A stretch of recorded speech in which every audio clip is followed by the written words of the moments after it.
audience, welcome to the Radiant Eclipse MLP Talk Show. This is episode 11, recorded on Friday, June 22nd, 2012. My name's Vanacus, and I'll be your guide through this wonderful world of rainbow-colored equins. Please put your hooves together for this week's co-hosts. Greetings, everyone. This is Mastermind, and you're about to enter a world of mystery, a world of sight and sound and of mind. You're about to enter Radiant Eclipse. Hello, every pony. Toon Critic's name. Toon's the name of my game.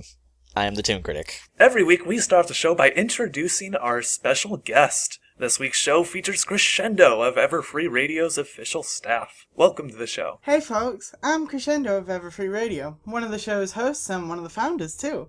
I'm an English Brony, or Pegasister if you so prefer, with an affinity for music, plus I'm a beginner musician picking up both guitar and keyboard again after hiatus with both instruments.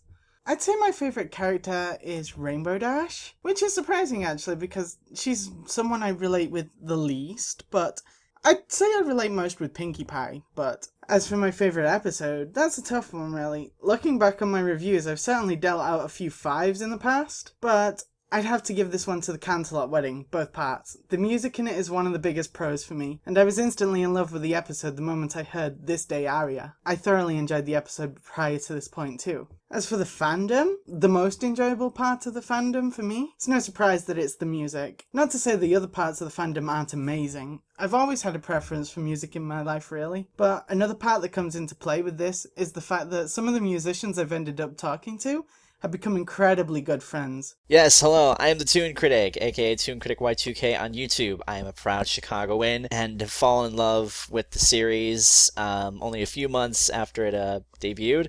I do animated movie reviews on YouTube and occasionally do a few side voice acting projects. But other than that, I'm just a proud Brony and proud soon-to-be voice actor. Who's my favorite character? Favorite character is definitely a tie between Princess Luna and Rainbow Dash. Luna has always intrigued me mostly about the mystery of her character, and Rainbow Dash, mostly because of the element of loyalty. Loyalty has always hit close to my heart. I've always been there for my friends, especially in the past about high school, and I connected with Rainbow Dash almost immediately, despite the fact that she is quite cocky. I can be too, so we're relatable. Favorite episode would have to be Luna Eclipsed. It's, I believe, the episode that finally cemented in my mind, this is the show that I can proudly say I watch. I loved how it created the atmosphere. It's a Halloween special, yes, but it created a special kind of atmosphere. And I can't really put it into words, honestly. Basically, the one reason why I loved it is the moral at the end. There's no need to judge someone just in how they look or what they've done in the past, and that hit home to me really closely. And what I enjoy most about the fandom really is the amount of creativity that's pulled, and this goes for just about everything. Music, animation, voice acting, all the side projects like Doctor Who's an assistant and Turnabout Storm, all that stuff. I love the creativity. I love just about everything. But the one thing I enjoy the most is the animation. All the fan animations, those are amazing. Alrighty, so now that everyone's been introduced, it's time to start the show. Every week, we set aside some time to learn about our guests and how they became the awesome bronies we know. So, Crescendo, how did you become a brony? As most people probably started this show in very much the manner of, I don't really want to watch this, I'm not a big cartoon lover. But my ex, who introduced me to the show, just kept pushing and pushing, saying, no, you'll like it, trust me.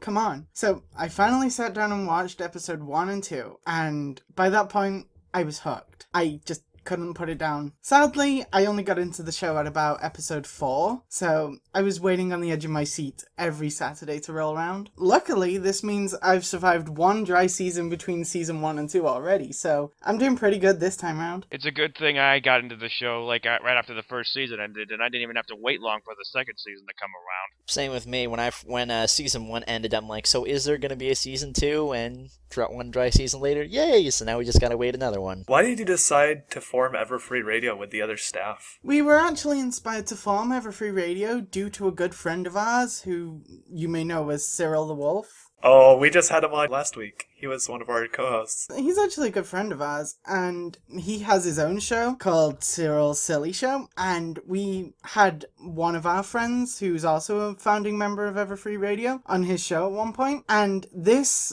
one act inspired us to create a podcast about ponies, and about 8-9 months later, here we are. All good things start with an idea. Everyone has their role on EverFree Radio, but who do you think works the hardest? Is there any jobs that are done that you're glad you don't have? I know this for a fact. Draft has to work the hardest. He's the one who secures us all our interviews. He lays the groundwork for us to build up on, because I'm just one of the hosts, so I'm majorly just the speaking part of the show. But in all honesty, the only one I can think of would be finding the guests. It's not the fact that I'm not formal, it's more the fact that Draft knows how to do his job, and it works very well. So that's the only job I'd say I'm glad I don't have. Otherwise, I'm more than willing to do more stuff for this show. I love it. What's your role on the EverFree staff? Well, as previously stated, I am one of the show's hosts, and I am a founding member. Now, I was there during the idea that we should make our own podcast, and I take part in both episode reviews and interviews. Which interview have you done that you've enjoyed the most? Are there any VIPs you wish to meet again? Anyone who's a fan of me should know without a doubt that my favourite interview was Ashley Ball, because getting to talk to her was such a pleasure. She's absolutely lovely. Any VIPs I'd wish to meet again, all of them, without a doubt. Every person that I've talked to has just been an amazing experience, and I would love to do it again. Which staff member do you annoy the most, and is it intentional? I am going to start by saying yes, all means and purposes is intentional, and again, it's final draft. We have such a rapport with each other. We are just like, the term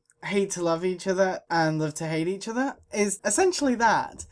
But he is one of my best friends, so we all take it in each other's stride and such. But it's definitely intentional. It's one big joke, though. You have your fun. You take whacks at each other and you have a good laugh about it. Pretty much, yeah. The Brony fandom is massive. Duh. There's plenty of sites on the internet for you to browse and enjoy ponies in all their wonderful splendor, such as Equestria Daily, which just reached 200 million views. So, which sites do you visit in our fandom, and why do you enjoy them?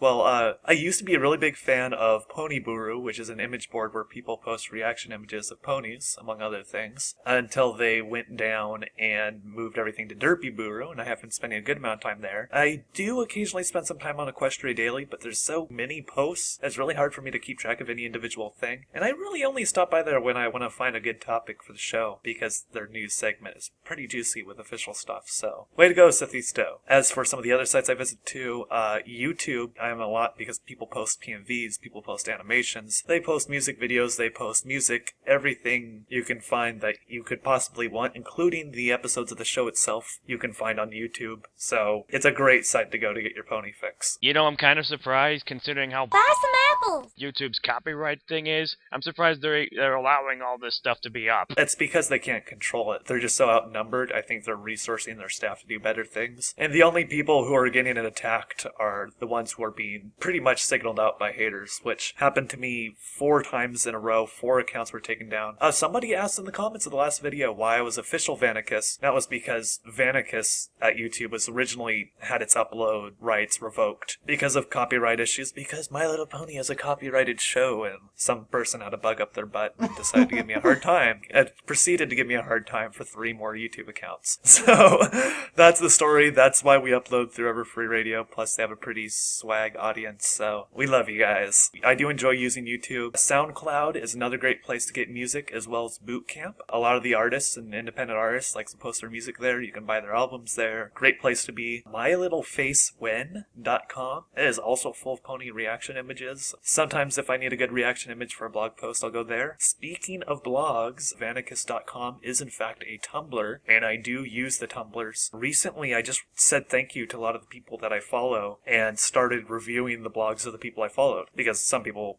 were just curious why I chose theirs over others. So now apparently I'm reviewing Tumblrs, and people are sending in their requests, specifically Ask blogs, and I spend a lot of time on Tumblr. I do want to have my own Ask blog, and it's kind of been a learning process. Like I said, I've also been on DeviantArt, and a good number of you know me from there as well. I've been kind of going through the learning process of drawing vectors using Inkscape, and it is difficult, but it's been a productive road. Any other sites? Probably Memebase and Reddit, but that's about it. For me, my main base of operations is YouTube, because I really don't know why I only stick to YouTube, but... How about there's an insane amount of content that you just don't have enough time to watch? YouTube. Creating legends every day because they're a bunch of incompetent copyright Nazis. There's another site that's very worthy that I can't believe I mentioned, cloudsdale.org. I also go there to chat. It's a pony social networking site ran by my good friend Zira. He's another Swedish Brony, and he also is the one who hosts our domain name. So not only are they partners, it's actually a really cool chat site. It's very interactive. The people there are great. Go give them a try. You probably will see me there at least once a week because I do search for co-hosts there, so you've probably seen me around if you have. Now, I don't go to many exclusively Brony sites, in all honesty. I most frequent EverFree Radio and Equestria Daily. I do go to the Brony section on Memebase. Now, as for non-Brony sites, I'm most likely to be on YouTube or Twitter. In fact, I'm on Twitter a fair bit. I am very chatty by nature. Yeah, I don't go to as many as I should. I just basically center around YouTube and Facebook and FIM Fiction. That's about it, really. Now, as most of you know, the third BronyCon is coming up next week. And, in all honesty, it's quite shocking how a con came such a long way in such a short time. I mean, it was only a year and a half ago that it was just like a meetup, really. They're getting such esteemed guests as John Delancey and Lauren Faust, and selling out with roughly 3,300 tickets. So my question is this: where do you foresee the future of BronyCon and the outcomes of this upcoming one? Personally, I have not been able to make it to BronyCon. I am on the Northwest, located in Portland, Oregon. I am very close to Seattle, so I will be at EverFree Northwest, but cannot make it to BronyCon. I believe it is on the East Coast of the United States. In New York? Yes, it is being held in New Jersey this year. New Jersey this year. So definitely a bit too far for me to reach. But the fact that John Delancey, Lauren Faust, Terrence Strong are combining their strengths to make an amazing documentary, and of course making the convention itself a huge part of said documentary, is mind-boggling. That they would throw themselves and their reputations on the line for the fandom. It's completely humbling, but it's also incredibly professional. Not only is the documentary going to be huge, but that also means that there's going to be a lot of huge expectations for the convention to be just right, because so much is kind of weighing on its success for the fandom. I definitely think that after this one, BronyCon has a lot to live up to, because people are always expecting bigger and better as these things improve. So in the future of BronyCon, I think they've really got to outdo themselves, but I'm not sure how they can do that, especially after getting John Delancey and Lauren Faust, and most of the voice actresses there. It's going to be a hard feat, definitely. I wouldn't be too unhappy if it just remained at the same level it is, because it's still going to be pretty awesome. I am kind of bummed that I won't be able to make it this time around, because, well, money issues. I've already mentioned it in the past. As for the outcomes of this one, I think it's going to be a blast. There are going to be so many amazing people there, not just from the show staff, but from the fandom as well. There's going to be staff there, Final Draft, Heatwave, One Trick will possibly be there. So yeah, I think it's going to be pretty damn awesome. What I'm looking forward to, as for the future of BronyCon, first off, I'm already amazed that there's actually having a funded documentary on the thing, which I'm sure means that this year's BronyCon is going to be very hyped up. Everything is going to be taken above and beyond the Call of Duty, as the saying goes. With this upcoming one, I think there's going to be a lot of good surprises. Everybody's going to be doing the best they can to make everything look great. How I see the future of BronyCon, it really depends on how well the documentary and how well the event goes for itself this year, and if there's going to be a third one. And fingers crossed that there's going to be a third one. How I see the future, I say that they're going to get another BronyCon. There's going to be BronyCon 3. I just have a very high feeling that this is going to turn out great. I'm actually curious how dedicated the fans are to keep the show alive. Yeah, that's basically what my stance is on this whole thing. I say that any convention is only as strong as its fandom, and as long as the fandom remains strong, the conventions will be around for a while, and that's my 2 cents. Let's talk about the writing of the show, the basic fundamentals of, the show itself, of Friendship is Magic. The writers have studied basic children's television know-how, what to say and do to get across something for kids, but they do this at the same time and on the same level for adults and teens as well. Now, they have shown, no matter how far they go, the lessons are learned. Deep down at the end of an episode, no matter how insane it is, you find the basic moral, and it really isn't that hard to find. The moral is clearly relevant, even at our ages. If the writers are capable of making an episode as dark and action-packed as The Royal Wedding, what else could they work with? What it all boils down to is, can My Little Pony Friendship is Magic be even stronger? Riddle me this. I don't think the show has to go dark and action-packed in order to become even stronger, because the thing that drew us all to the show was never gritty action and... Buy some apples! The thing that drew us to the show was the lessons that we learned. There's not much action in the first series. There's fun antics, but... There's nothing really, over the top. Exactly. And that's what drew us to the show. That's what we all love and enjoy. So, I think while the writers are very capable of doing it, I don't think it's necessary to make the show stronger. It's kind of like an added bonus, like something to look forward to. Like, they're rare occurrences, but we still cherish it when it does happen. Like with the Daring Do episode, that was full of action. And Daring Do was an adventurous action character. It fit Rainbow Dash, and it fit the episode, and it was so well implemented as an episode and as a parody and homage to, Indiana Jones and similar in that genre. Actually, you bring up a brilliant point. The show finds a way to fit in the action perfectly and not make it feel out of place. They would go all out, they would go a bit deeper into a certain lesson. They would go with a thing in mind, and we as the audience would think, this should be interesting, but we already know how it's going to end. Suddenly, a curveball, something you didn't expect, and then you were all dumbfounded, and yet you thought that the lesson was going to be taught this way, but it was taught a different way, and it was a welcome change. Right, it's just itself. Take it for what it is, and if you can't, well, too bad. I think that's kind of like where so many of the Bronies even came from, is because the show is genuinely good, and from the very start, it tried to be a good show. And I don't know what the motivation was, but from what I've heard, a lot of the staff wanted to make a show they could enjoy as well. And it was mostly just out of personal benefit. And because they were making a show they wanted to see, they made a show everyone wanted to see. And I think that's really important. This show can be strong, but it's as strong as it needs to be. It just depends on what you're looking for in it. People find things in the show they can relate to, and that makes it relevant. And it also makes it an emotional investment in the show. And because the characters are rich, because they're well developed, the characters are relatable, and they drive the story. Everything about this show is relevant, and I think that's what it all comes down to. The show is going to keep growing stronger, and I don't think it's going to stop anytime soon. The show is incredibly relatable, very catchy, and it's not just for children. Not anymore. It's for everyone, and that's the great thing about it. Hey everyone, don't forget to check out our site's other great programs, like Stay Brony My Friends by Dusty Cat. If you're on the West Coast like me, you can tune into this amazing program every Monday at 5 p.m. Pacific. After that, go tune into Equestria Inquirer on Wednesdays during the same time. I've tuned into both of these programs and can assure you they are more amazing than you can comprehend. Be sure to tune in to the Sketchy Sounds live songcast every Thursday at 2 p.m. Pacific. He's a great musician. If there's any music you want to hear him play live, join the chat and send your requests. But wait, there's more. Then, on the same day at 7 p.m. Pacific,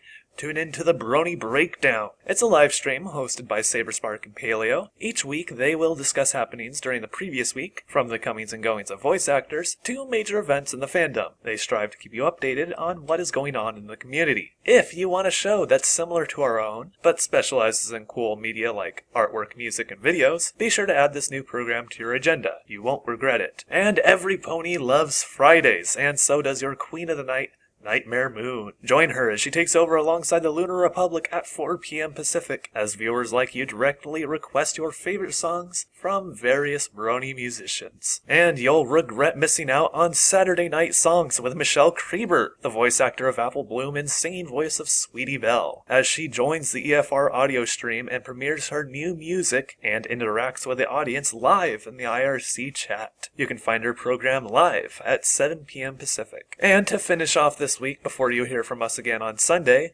tune in to A State of Brony at 1 p.m. Pacific on Saturday and listen to the best trance, house, and electronic music in all of Equestria. If you have any questions or would like to join this program as a co-host or guest, you can contact me on my official website, vanacus.com. That's VANACUS.com. We're always looking for new speakers, and if you have the passion, I look forward to working with you in the future. Thanks for your time. See you online.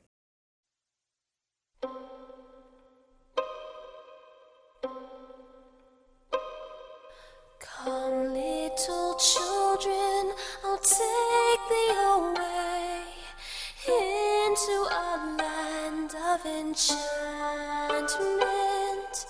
Come, little children, the time's come to play here in my garden of shadows.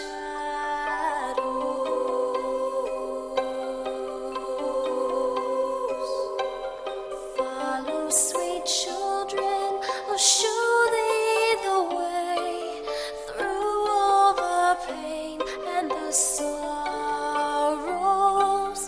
Weep not, poor children, for life is this way, murdering beauty and passion.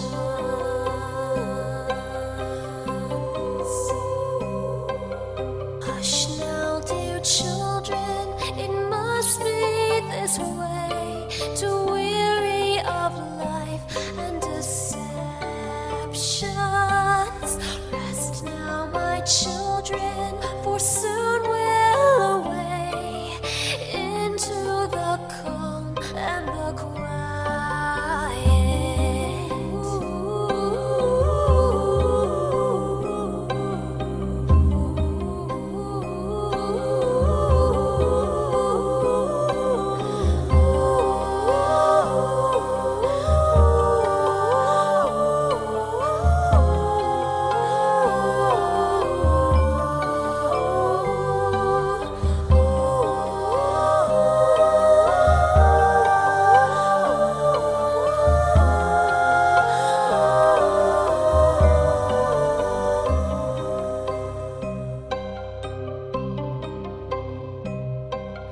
Come, little children, I'll take thee away into a land of enchantment.